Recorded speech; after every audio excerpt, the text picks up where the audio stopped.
Voilà, avec cet exercice, autant on avait montré que deux bases d'un sous-groupe de Zn ont même cardinal, autant là, on va pouvoir montrer l'existence de Z base. Vous voyez qu'on suit finalement un peu pas à pas la suite de résultats qu'on avait obtenus dans les espaces vectoriels de dimension finie. Euh, bon, alors voilà la preuve. Hein. On va considérer P, donc soit lambda, un sous-groupe de Zn pour plus. On considère P, l'application qui a de Zn dans Z, hein, qui a au nuplet x1 jusqu'à xn associe la première coordonnée x1, qui est évidemment un morphisme de groupe, d'accord, pour l'addition. Donc il faut montrer d'abord que P de lambda est de la forme AZ, pour un A, d'accord, dans Z. On va considérer alors U1 dans lambda, tel que P de U1 égale A, puisque A est atteint manifestement. Donc il faut montrer que pour tout U de lambda, U se décompose de manière unique en un ZU1, Z dans Z, plus V, avec V dans clair de P. Voilà. Donc ça, de façon unique. Et maintenant, par récurrence, on va montrer que lambda possède une Z base. Voilà. Donc quand je dis on, c'est vous là maintenant. Essayez-vous à ce petit exercice qui correspondait exactement à ce qui était dans la grecque, tout ce qu'on fait. Hein. On suit un peu la grecque 2012. Alors, l'heure est grave, amis lyonnais, et d'où que vous soyez. Parce que dans l'exercice, j'ai oublié de dire que la décomposition est unique si A est différent de 0. Voilà, donc ça vous laisse une seconde chance. Alors, on commence. Faut montrer que P de lambda égale AZ. Mais ça, c'est direct. Comme P est un morphisme de groupe, ce qui est même pas à prouver, ben, P de lambda, c'est un sous-groupe de Z, évidemment. Et comme les sous-groupes de Z sont de la forme AZ, c'est terminé. Donc on peut prendre un U1 comme ceci, ça c'est évident. Et maintenant, deuxièmement, alors ça, c'est important de savoir le faire, hein, l'unicité et l'existence, hein, comme ça, en faisant de l'analyse synthèse. Hein. Donc, l'unicité, c'est souvent lié à l'analyse et la synthèse à l'existence. Hein. Donc, je prends U quelconque, P de U, il est dans Z, mais plus particulièrement, puisque j'ai pris U dans lambda, il est P de U est de la forme A fois Z, d'accord, avec un Z entier. Alors maintenant, je vais calculer P de U moins ZU1, avec le U1 que j'ai construit ici, et comme P est un morphisme, bah, ça fait P de U moins Z P de U1, et donc ça fait AZ, d'accord, bah, P de U1 par définition c'est A, donc moins ZA, donc ça fait 0. Voilà. Donc on a bien U égale Z U1, voilà, plus V, avec V égale évidemment U moins Z U1, mais ça c'est l'enquête de P. D'où l'existence de la décomposition. Maintenant, c'est l'analyse du problème qui va vous donner cette unicité, et quand vous analysez, qu'est-ce que vous voyez? U égale Z U1 plus V, on part du résultat, hein, c'est ça l'analyse, et on applique P à cette identité, et on applique le fait que P est Z linéaire, donc ça fait PU égale forcément ZA, puisque ça va faire 0, Z il va sortir, P de U1 ça fait A, donc ça fait P de U forcément qui est égal à ZA. C'est là, my bad, qu'on utilise l'hypothèse A différent de 0, ça veut dire que A finalement, bah, il est non nul, il divise P de U, hein, qui est l'entier P de U, et donc Z est l'entier A-1 P de U. D'accord?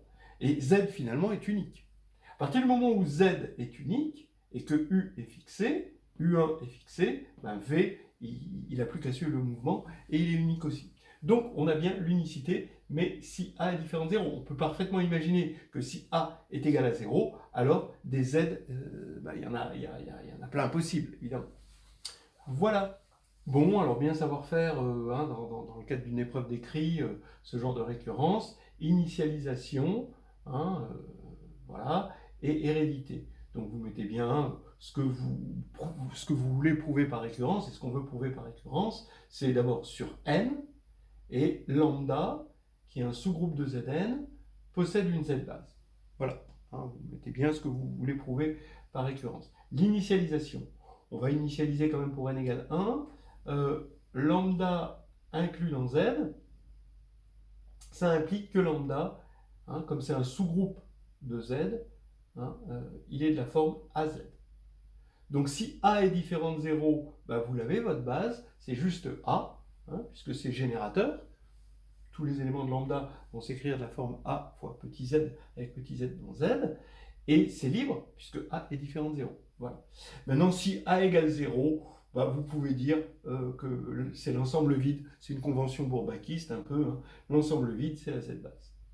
Voilà, maintenant l'hérédité. Donc on va supposer qu'il existe une base pour tous les sous-groupes lambda de zk, pour k strictement inférieur à n. Et maintenant, ben, on y va. Alors on a vu que dans cette histoire, il y avait deux cas, soit A égale 0, soit A différent de 0. Et ben, on va commencer par le cas A égale 0. Ben, ça nous fait que, puisque A est égal à 0, ça veut dire que P de lambda est égal à 0, donc lambda est inclus dans ker de P. Mais si vous regardez qu'est-ce que c'est que ker de P, ben, comme P c'est la première projection, ker de P, ce sont tous les éléments de Zn qui ont la première coordonnée nulle, donc c'est de la forme 0, hein, produit cartésien avec Zn-1. Mais ça, c'est isomorphe comme groupe à Zn-1. Voilà, donc ça, c'est vraiment moralement Zn-1. Donc, ker de P, lambda, peut être vu, hein, au moins par isomorphisme, comme un sous-groupe de Zn-1. Donc, par récurrence, il possède une Z-base. Donc maintenant, on va regarder le cas A différent de 0. Mais maintenant, d'après ce qu'on a vu ici, lambda inter-ker de P, ça va être un sous-groupe, mais de ker de P. Ker de P qui est isomorphe à Zn-1, donc lui possède une Z-base. Et on va dire que lambda inter-ker de P possède une Z-base U2, UK. Alors, peut-être vous pouvez être gêné par le fait que c'est des isomorphismes ici, mais vous pouvez imaginer l'image de lambda inter-ker de P dans Zn-1 ici, en tirer d'après la récurrence une Z-base, et ensuite revenir, d'accord, c'est l'isomorphisme, et vous rapatriez cette Z-base, et vous la récupérez ici. Voilà. Donc, maintenant, on va utiliser le résultat puisqu'on a A différent de 0. On a une unicité de la décomposition de U en Z1, donc je vais l'appeler Z1 ici, hein, ça m'arrange, Z1 U1 plus V, avec V, alors attention, qui est dans ker de P, d'accord, mais vous remarquerez que V est aussi dans lambda. Pourquoi? Parce que U est dans lambda, U1 est dans lambda, Z1 U1 est forcément dans lambda, et donc du coup, V est dans lambda. Donc V est bien dans lambda inter-ker de P, ce qui va faire que V va se décomposer ici de façon unique. Donc on a unicité de la décomposition de U en Z1 U1 plus V, plus l'unicité de cette décomposition, et ben, ça nous fait une unicité de la décomposition, et on va récupérer une Z-base de lambda U1, U2 jusqu'à UK. Hein. On a bien l'existence et l'unicité à la fois, d'accord, de la décomposition comme Z combinaison de cette famille des UI. Voilà, on a montré, hein, on y arrive, hein, on reconstruit notre petite maison.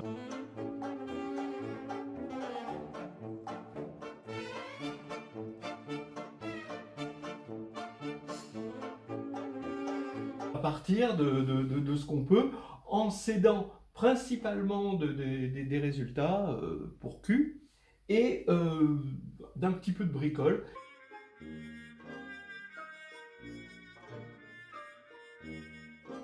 Ici, c'est l'utilisation des morphismes. Ça, c'est assez classique. Hein. Faut bien photographier ce genre de méthode parce que c'est assez classique. Voilà. Alors, maintenant, ça y est, on peut commencer à sentir la base incomplète dans le cadre de ces sous-groupes de Zn, qu'on appelle des réseaux de Zn. Bon, alors c'est un début de base incomplète. Hein. Bon, alors déjà c'est incomplet, alors c'est vraiment, c'est une base, c'est la base, hein. Et un début de base incomplète, c'est pas grand-chose, mais c'est un début. Voilà, mais de base incomplète. Alors, on y va. Soit lambda, un sous-groupe de Zn. On va dire que U dans lambda est non divisible dans lambda, si U est non nul, ouais. Et si U, à partir du moment où il s'écrit, il est multiple d'un certain V dans lambda, il est Z multiple de V et V dans lambda, alors ça ne peut être possible que si V égale plus ou moins U, c'est-à-dire T est inversible. Hein. Alors, on y va, regardez ce qui se passe. D'abord, si U1, UK est une Z base de lambda, alors les UI sont non divisibles. Voilà. Voilà. Et maintenant, on veut montrer que réciproquement, si U est non divisible, dans lambda, il se complète en une Z base de lambda. Voilà en gros. Alors, il y a une indication. Hein, on se ramène au cas où lambda égale ZK. Bah oui, grâce au théorème d'existence d'une base. Si U est égal à R1 jusqu'à RK, hein, U dans ZK maintenant, on s'est ramené à ça, on montre qu'il existe S1 jusqu'à SK tel que la somme des SI RI est égale à 1, et maintenant on considère phi, l'application qui va de ZK dans Z, ça va être un morphisme de groupe, hein, à XI, au quadruplet XI, ça associe la somme des SI XI. Voilà. Donc maintenant, allez-y. Alors déjà la question 1, d'accord? Alors, on veut montrer que si U1 jusqu'à UK est une Z base de lambda, alors les UI sont non divisibles. Donc on va fixer une Z base déjà E1 jusqu'à EK de lambda, puisqu'on sait que ça existe maintenant, et ça a même cardinal, donc il y en a bien 4 ici. Et maintenant, les EI, grâce à une Z base, on identifie lambda au groupe Z puissance K. Donc on a un isomorphisme de groupe ici. Et maintenant, dans ZK, ce que deviennent ces EI, ça devient la base canonique ici, hein, par définition. Maintenant, je vais prendre U1 jusqu'à UK, ici. C'est une Z base de lambda. Et bon, c'est indolore de la passer, de la voir comme une Z base de ZK, maintenant, puisqu'on a un isomorphisme. Et le fait que montrer que les UI sont non divisibles là-dedans, ça revient à dire que les UI sont non divisibles là-dedans, hein, puisque comme on passe par un isomorphisme de groupe, ça va rester vrai. Donc, maintenant qu'on est dans ZK, je vais pouvoir considérer la base que j'appelle encore U1 UK par abus de langage. M égale, je vais regarder, la matrice M, c'est cette base-là, d'accord, U1 UK, en colonne, dans la base canonique de ZK, d'accord. Et on a vu que M était dans GLK de Z. Donc maintenant, je sais que son déterminant, c'est plus ou moins 1, mais son déterminant, c'est le déterminant des UI en colonne. Et maintenant, si je suppose que UI pour un I donné est égal à TI VI, alors ce déterminant, par multilinéarité du déterminant, je peux sortir TI, donc je sors TI du déterminant, et il va rester à la place de UI, ici il va rester VI. Donc ça reste dans cette cas, et donc ça veut dire que TI divise plus ou moins 1, donc TI égale plus ou moins 1, d'accord? Et on a pris I quelconque. Voilà. Maintenant, on va attaquer le 2 qui est peut-être un petit peu plus impliqué. Donc voilà pour le 2 maintenant. Donc effectivement, comme lambda est un sous-groupe de Zn, il possède une base à k éléments. Cette base va faire que lambda est isomorphe à zk, hein, en donnant les coordonnées dans cette base. Et maintenant, le fait de prendre U dans lambda et de trouver une base qui complète U, cela revient à regarder l'image de U ici et qui se prolonge en une base de zk. Donc on peut effectivement se ramener au cas où lambda égale zk. C'est-à-dire que ce problème, il est invariant par isomorphisme, en quelque sorte, hein, de groupe. Donc maintenant, je suis là-dedans. Donc je vais prendre U. U, il est de la forme R1 jusqu'à RK. Et je vais interpréter le fait qu'il est non divisible. Ben, il est non divisible, ça veut dire, là maintenant, là-dedans, ça devient beaucoup plus simple à voir, c'est qu'on ne peut pas diviser par un T non inversible ici, ce qui veut dire que les RI sont forcément de PGCD égale à 1. D'accord? Donc le PGCD global des RI est égal à 1. D'accord? Sinon, bah, on pourrait diviser et on aurait un élément dans ZK.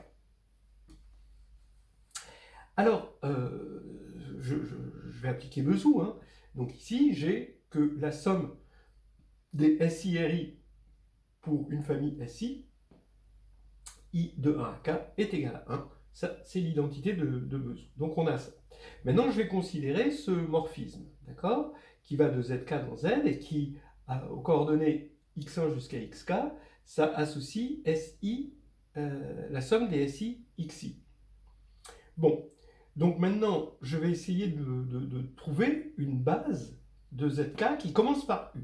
Bon, alors je prends W dans ZK, je regarde phi de W, je l'appelle petit z, il est dans Z, d'accord?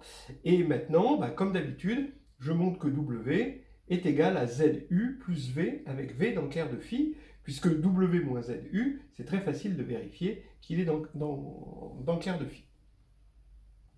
Mais ker de phi est un sous-groupe de ZK, donc il possède une base, d'accord? Je montre aussi que j'ai l'unicité de cette décomposition, hein, vous remarquerez, d'accord? Donc maintenant, W va s'écrire de façon unique, d'accord? Dans la base U est concaténée avec la base ici de ker phi, U2 jusqu'à UK. Pour l'instant, je ne sais pas encore que ça va aller jusqu'à K, hein, d'accord? Mais on peut l'anticiper facilement.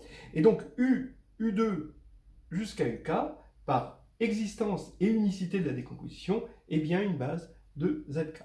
D'accord? Donc c'est comme dans l'exercice précédent, c'est pour ça que je suis allé un peu plus vite. Et du coup, comme c'est une base aussi, eh ben, elle possède K éléments, hein, puisqu'il y a déjà la base canonique qui a K éléments, et toutes les bases ont même nombre d'éléments, ça on l'a démontré, donc c'est bien K qu'on a ici. Donc ça donne un début de base incomplète qu'on va essayer de réinterpréter d'une autre manière, hein, pour pouvoir énoncer des propriétés plus générales.